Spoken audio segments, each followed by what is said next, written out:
Paolo Abilino and Kim Chiu pinagkakaguluhan sa Milan. Actually, hindi lang sila yung pinagkakaguluhan. Kaya lahat ng nag-asap in Milan pinagkakaguluhan sa Italia.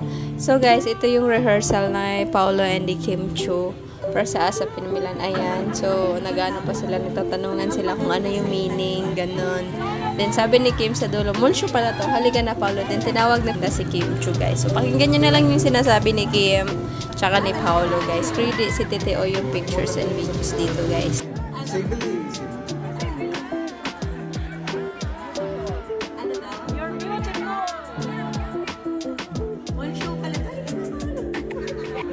Go to your last position na my first position.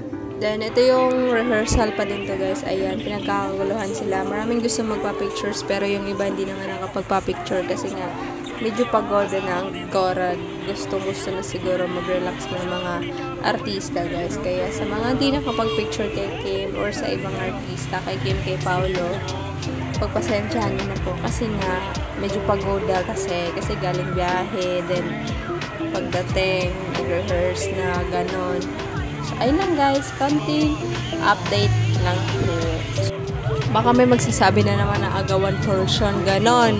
So guys, ano lang yan, ginawa lang nila yan guys para i-promote yung Linlang guys. Kasi nga, sabi nga nila, malapit na daw maipalabas yung Linlang teleserye na bagong-bago na after 14 or 12 years ba yung sinabi ni Kim na ilang years din nakatrabaho na niya si Pao, na pinangarap din ni Pao na makatrabaho si Kim Chiu guys. So sa trabaho lang yun guys, kaya wag nyo lagyan ng meaning. So ayun lang guys.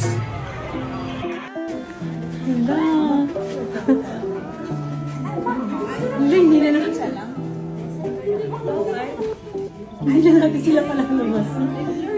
Ilalabas na sila, oh. Siya lang ang gusto ko.